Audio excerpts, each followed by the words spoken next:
Hi, I'm Kate Young, and you're listening to This is Purdue, the official podcast for Purdue University.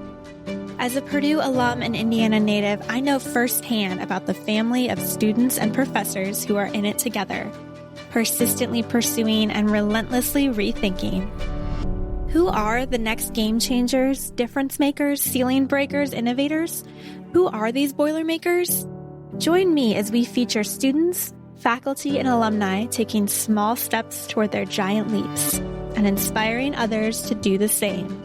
There aren't many universities that can take the kind of pride that we have in our work ethic, our frozen tuition, and the benefits that it gives not only the students but the families of students. Purdue people are really special, and they come through when they're asked to help.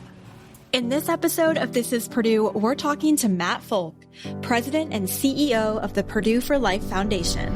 And I am so excited to share this episode with you all today because this is part of a new podcast series called Boilermaker Bites, where we interview incredible Boilermaker guests at iconic Purdue restaurants.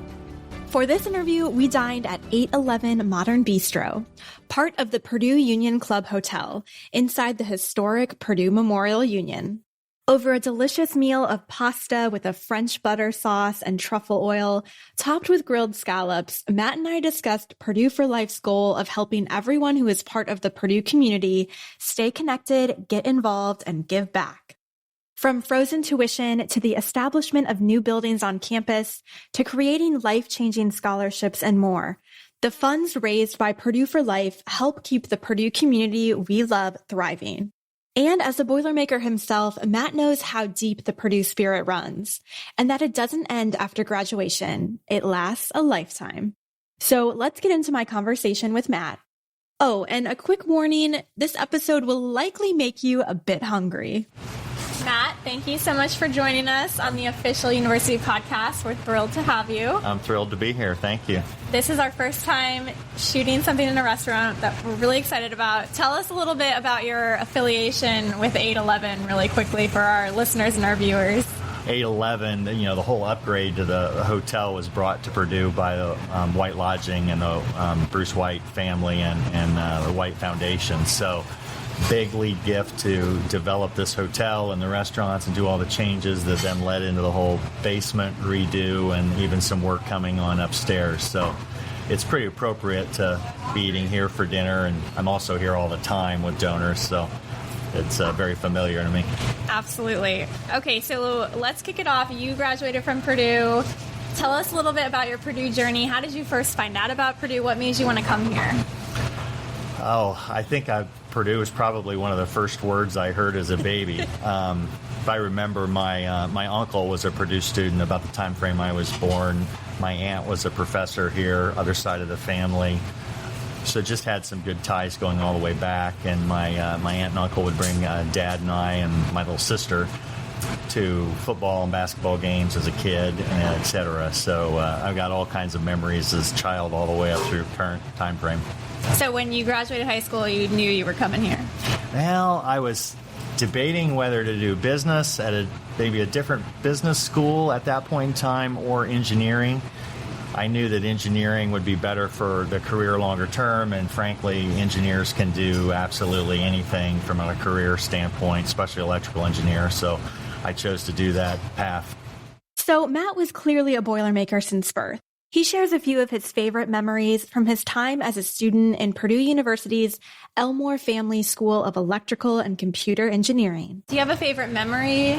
I'm sure there's a couple from your time as a student, but if you could share one. I'm a big basketball guy, so I loved coming to basketball games. And then I think just the other great memories were, to get through electrical engineering, you pretty much have to have a study group of about 15 to 20 guys and gals that are helping everybody gut through the whole thing, because in a lot of cases it's not a lot of fun. But that, just cracking on each other and having a good time doing the studying, and then, of course, the Friday night through about Sunday at noon was the only times we weren't, pretty much studying, but at those point in times we'd go out and have a pretty good time around campus and Chauncey and Harry's and other places.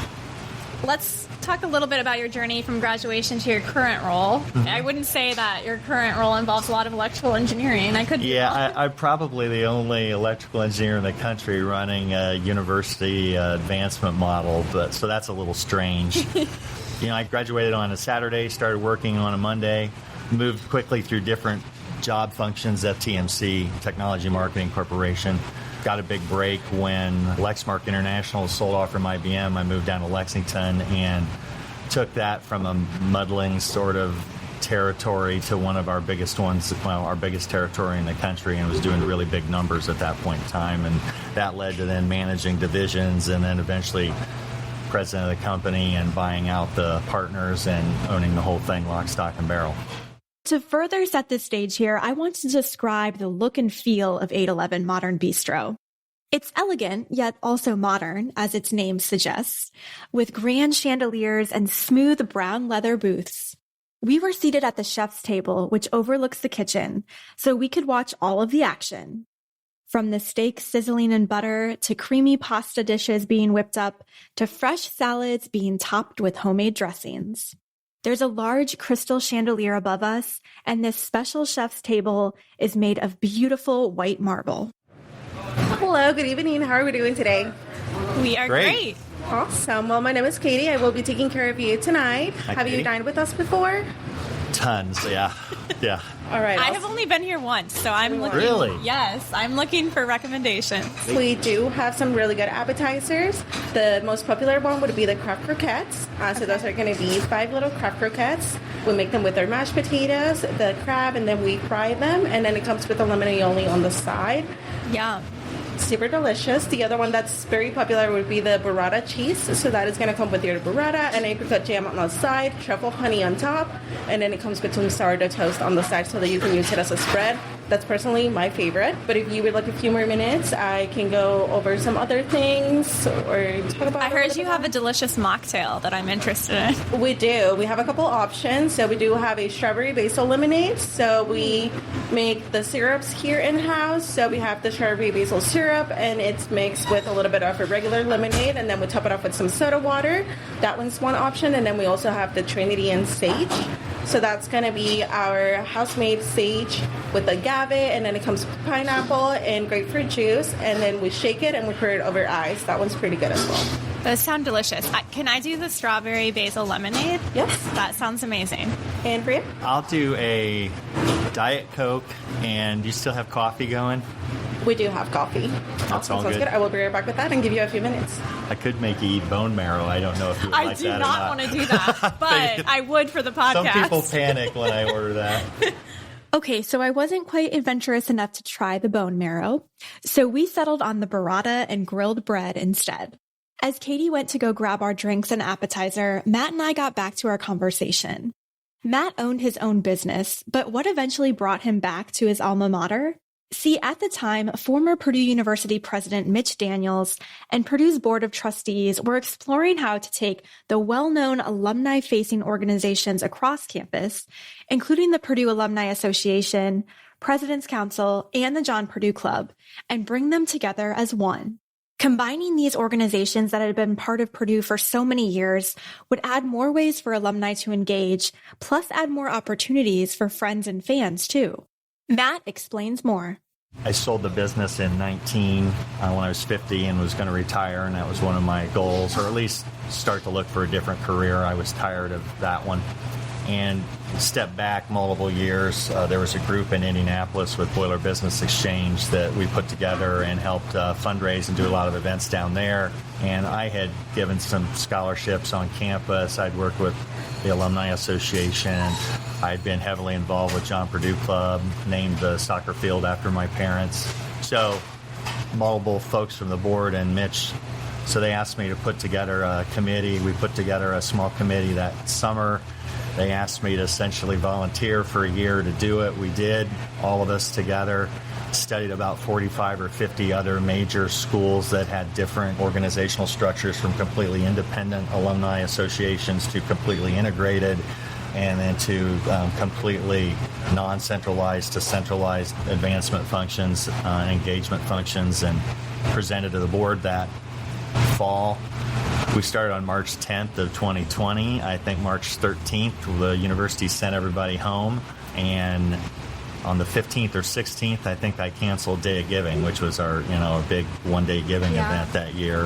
But a few of us just worked through the whole thing, coming up to campus every day, and reorganized about 10 different alumni-facing organizations across campus. Worked with the Alumni Association to pull them into Purdue for Life Foundation, brought in corporations, foundations, events, Marcom for alumni, IT, HR services, broad-based campaigns. We'd never had principal giving before we did that. We beefed up a lot of our planned giving and benefit stuff and really just reorganized the whole thing, put everything together, worked really hard on changing culture. And I think that whole culture and working together has really paid off. Matt walks us through how Purdue for Life Foundation is different from other higher ed institutions. And we discuss how Matt and the team came up with the foundation's name. No two systems are the same, but I think we've gone further than anyone with pulling anything alumni, corporate, foundations, sort of that for life, once you graduate, for life, through death even, relationship with the university into one group. And it really works well when you consider the university's in the middle, PRF's over the left and handles, all the businesses of the university and building and land and managing the endowment, managing airports and that sort of thing. So really the technical output of the university and selling that. And then we help manage and build the relationship with the human capital export of the university. And Purdue for Life, I love that name. I love how you touched on that. Were there different names on the table, or how did that come about? There was 4 or 5 that we had thrown out on the table, but that one really stuck, we thought, and caught the essence of, trying to build a relationship between the university and the alum or the friend or the family member on a lifetime basis from graduation onward. So, as Matt just touched on, Purdue for Life as a name highlights how one's relationship with Purdue is not limited just to their experience during their years as a student, but rather a connection for life. Matt says the best way for Purdue alums to get involved with Purdue for Life and access their content and information is to check out their newly redesigned website, purdueforlife.org. On the Foundation's Get Involved page, you can explore and join alumni clubs, affinity networks, international networks, and other communities. And as for Boilermakers who are spread out across the country and all over the world, Matt says there's plenty of digital and virtual content available too. For example, we even list all the different clubs across the country when there's game watches, where they're going to be, how they can participate when they're traveling and not even in their home area. We try and do, all these courses to make them available for people that don't necessarily live here and can attend things in person. So we do a lot of things digitally.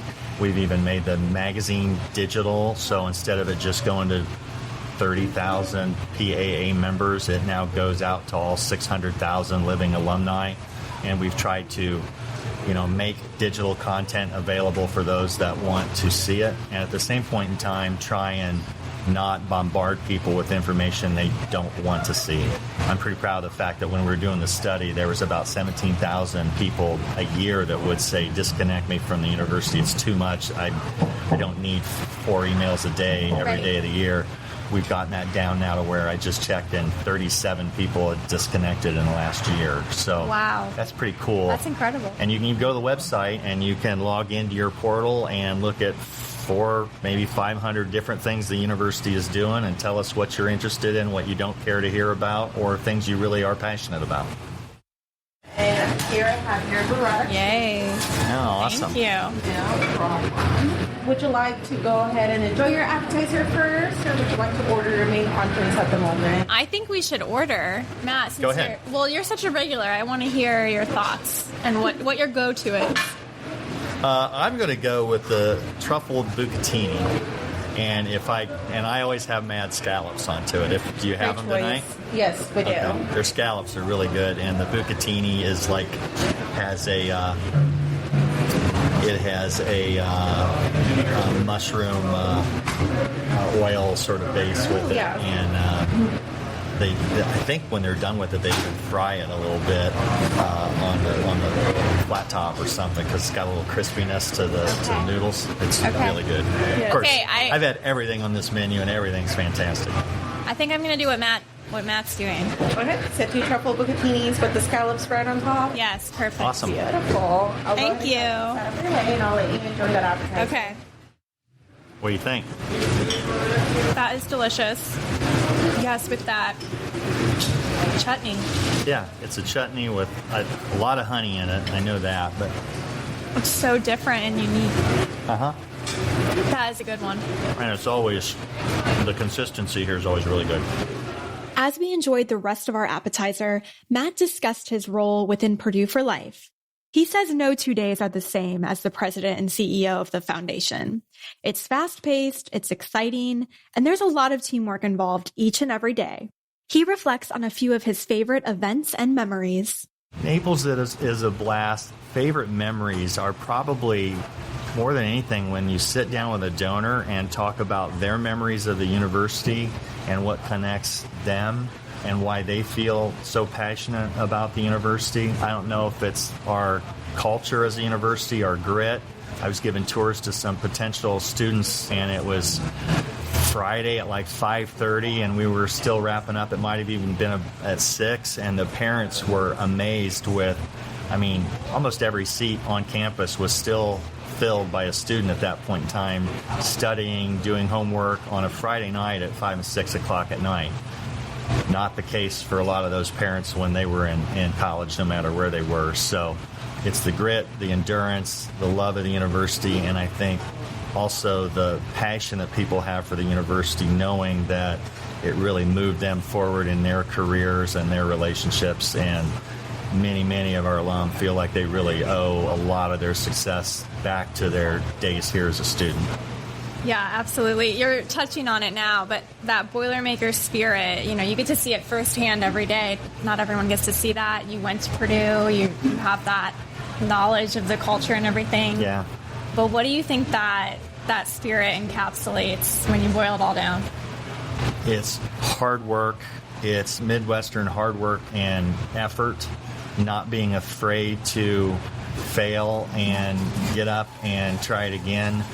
The collective effort we all had to, in every major, I don't care what it was, that you had to put out to get through this school.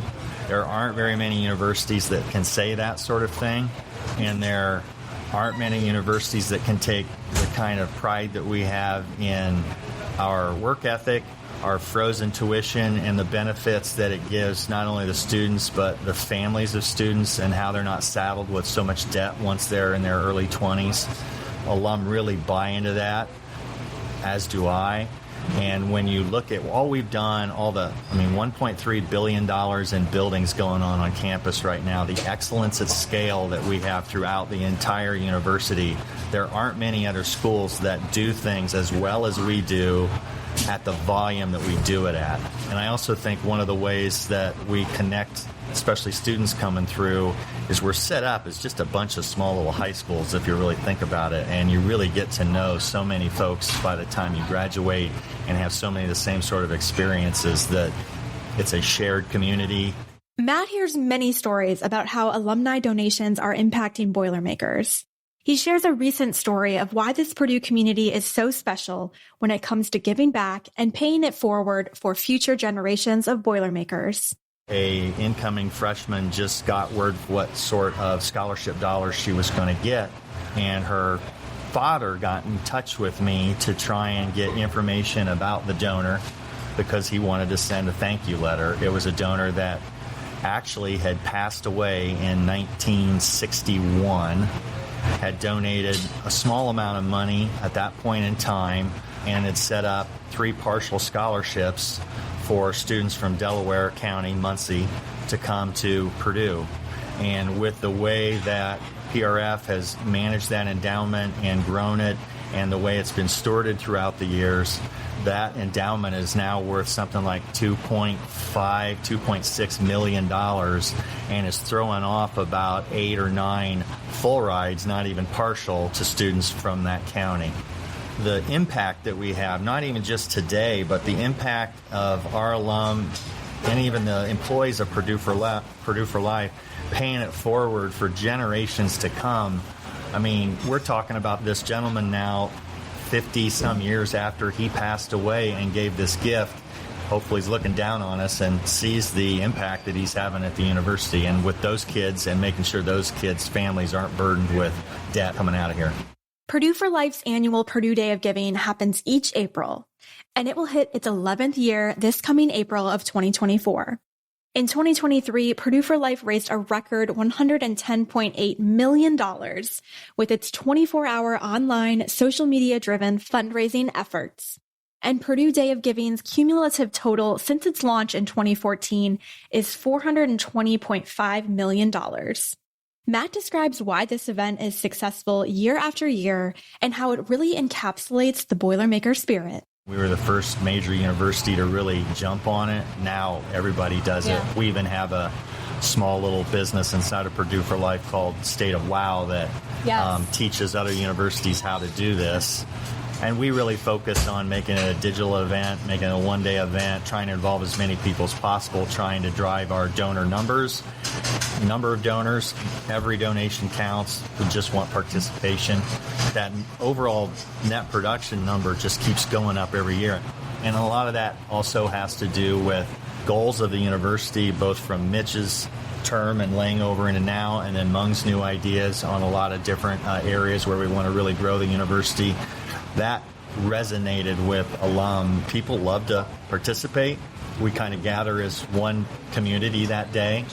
The other thing that we just started, so we have Day of Giving in the spring, we now have Day of Service in the fall. So we actually have 300 or 400 people that come in every year now in the fall, and we do 2-3 weeks worth of work from the facilities folks. They kind of tee us up on everything, but we go and plant hundreds of trees, work with mulching and raking and landscaping, and try and help beautify the campus from that standpoint. And that's actually another really fun day. Okay, you know the moment when the waiter or waitress is bringing out your food at a restaurant and you're just staring longingly at it? And this is that moment for Matt and I. 811 Modern Bistro's head chef, Jamie Zapal, explains more about our dinner order. And this right here is the part where you may find yourself feeling a bit hungry if you haven't already. I'm the hotel executive chef here. I've been here since we opened in August 2020, and I'll talk to you about your entree that you have. You got a bucatini, which is a pasta. It's a long noodle similar to a spaghetti, but it's got a hole in the middle, so it helps to hold the sauce a little bit better. Inside the sauce is some garlic butter, some beurre monté, which is a French butter sauce, so butter and butter makes for a great dish. Some salt, pepper, lemon juice, and then some truffle peelings, and also some truffle oil. So the flavor should be pretty balanced, a little bit of salt, acid. On top you have some diver scallops. These are some of the biggest size of scallops that we can get. They come from the East Coast, and the diver scallops are kind of unique because the divers actually, the way that they harvest them is better for the environment, and it helps to keep the population of scallops continuing instead of using a machine to harvest them all and then there's no more. And then they shuck them on the boat and we get them fresh typically next day. Yeah. Well, it looks beautiful. Awesome. Any questions? I tried copying this recipe a couple of weeks ago at home, and I was not nearly as successful as you are. I'd be love happy that to you send you tried. home with a copy of the recipe. Oh, now we're talking. Yeah, you can try it out. Now we're talking. Thank you. It looks Thank delicious. you very much. Yeah, you all enjoy. Tell me what you think. Good? It's so simple, but I know. it's like perfect. Yeah. I love it. Great choice. Thank you. As we finished up our bucatini, Matt shared more about Purdue for Life's 4-year birthday this coming March of 2024. I asked Matt what he thinks Purdue for Life's biggest accomplishment has been so far. Supporting donors where they are and family and friend members where they are, really helping maintain frozen tuition. When Mitch first came here, I think we typically got a little less than $10 million of student support a year. And now last year we were up to $180 million in 1 year for student support. So that right there tells you how much people buy into that fact and want their dollars to help other families elevate their family, especially first-generation families, which is what a land grant flagship university should be doing in a state like this. Moving things forward from that aspect, building buildings, getting all that done with the frozen tuition support, it really always comes down to support of students, support of faculty, support of the university in general, and moving the university and the state and to a large extent the country forward. Moving the university forward is right. During fiscal year 2023, Purdue for Life raised more than $610 million to support the university. So how does Matt feel about the success Purdue for Life has experienced since it was formed in March of 2020? Obviously, it makes me feel great because we're moving the university forward. It's much, much more of a team effort than it has anything to do with my leadership. The new culture that we've instilled and watching people work together on these team bases that we have and doing larger and bigger asks of alum and really working with alum on what their passion points are and how their passion can help some small area of the university move forward, whether it's, a small donation to help an athlete through JPC or education student or an engineer to be able to get their master's or PhD or work with military families or whatever. It's so cool to be able to see all that move forward and come to fruition. And obviously we've grown donation numbers, net production by over 50% since 19 when we had the last big campaign on apples to apples dollars. So that's working really well. And it's really impressive when you look, and like last year, higher ed donations fell by over 10%. So, we're doing something right from that standpoint, and it really goes back to donors and their love of the university. As for upcoming Purdue for Life events, Matt highlights Grandparents University, an event the foundation hosts on Purdue's West Lafayette campus, where grandparents and their grandchildren are able to explore and choose from different majors taught by Purdue faculty and staff. My podcast right-hand man and lead video producer, Ted, and I led a session on podcasting, and it was one of my favorite experiences of 2023. One of the big events we instituted this year was Grandparents University. It sold out in like 2 hours. I think you were a presenter, a teacher in one of the class lanes. We're going from 300 to 1,000 in 2 different groups next year. It's a really fun event. Oh, it was. I had no idea what to expect. It was so special and meaningful and just heartwarming. The kids and the grandparents I don't know who enjoyed it more, the kids or the grandparents. Yes, I think the grandparents honestly might have enjoyed it more. For those of you who don't know, we bring back for 2 days, the kids take up different class lanes, and the grandparents have to take the classes with them. And there's, anything and everything you could think of, from STEM to acting classes to how to do podcasts. And then at night we had Sharon Hagel, an astronaut, come in and talk to the kids, and then a movie, and the whole Memorial Mall was full of blow-up kid toys and jumps and pizza trailers. Delicious and food, yeah. Crazy food. I mean, the sugar high these kids had that night was crazy. And then classes the next day, and then we, just like the big kids do, all the little kids walk across the stage and graduate and get their name read and get a little Purdue letter jacket P, and they all got their diplomas, and then when they opened up their diplomas at the end, it was a 3-dimensional Purdue Pete that popped out on all of them, so that was kind of cool. The reactions to that were incredible. Yeah. As Matt mentioned, Purdue for Life is now offering 2 different sessions this coming July of 2024 for Grandparents University, and they're anticipating around 1,000 participants. Grandparents and their grandkids can choose from more than 29 different sessions or majors, as well as embark on a campus field trip, spend the night in a residence hall, enjoy a special block party, and cross the stage during a graduation ceremony. And our This Is Purdue podcast team will be there again, leading a major on how to conduct great interviews and produce your very own podcast episode. If you want to find out more information about this incredible event, please visit Purdue for Life's website. Registration for this opens March 13th. So as a Boilermaker since birth, why is Matt proud to be part of this Purdue community and culture? Why wouldn't you be proud to be a Boilermaker? Everything we do, and we, not only everything we do and our rankings and how we're moving everything forward and the camaraderie that we have and that feeling drives the love for the place. And, I can't hardly put into words how much I care for the place. And what role has Purdue played in Matt's life? Other than choosing to ask Mary to marry me, it's probably the best decision I have ever made in my life. And I do love it. I love getting up every day, coming in and doing the job. And it's the people that are so awesome to work with. Purdue people are really special, and they come through when they're asked to help. Well, we can't thank you enough for joining us. Anything else you want to share with our listeners? No, just thanks for having me. I love this new format. Any of you viewers, obviously, if you want to help support Purdue in any way, get a hold of us, and we'll make that happen for you. Special thanks to the 811 Modern Bistro team for hosting us. Our team had so much fun celebrating our first Boilermaker Bites series episode at this gorgeous and not to mention delicious restaurant. You can learn more about this incredible Boilermaker spot and check out the full menu at 811bistro.com. We'll also link that in the show notes for you. Plus, head over to our podcast YouTube page, youtube.com/@ThisIsPurdue, and check out all of our videos to get a real taste for 811's ambiance, decor, and food.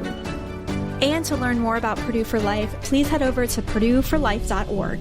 From there, you can check out their Purdue Alumnus digital magazine, subscribe to their monthly newsletter, Boiler Update, and so much more. Again, we'll link that in the show notes for you as well. This is Purdue is hosted and written by me, Kate Young. Our podcast videography for this episode was led by Ted Schellenberger in collaboration with Allie Cheney. Our social media marketing is led by Maria Welch. Our podcast distribution strategy is led by Teresa Walker and Carly Eastman. Our podcast photography for this episode was done by John Underwood.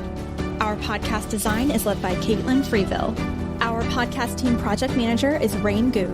Our podcast YouTube promotion is managed by Megan Hoskins and Kirsten Bowman.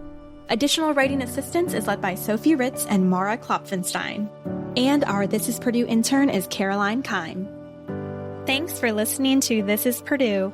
For more information on this episode, visit our website at purdue.edu/podcast. There you can head over to your favorite podcast app to subscribe and leave us a review. And as always, boiler up.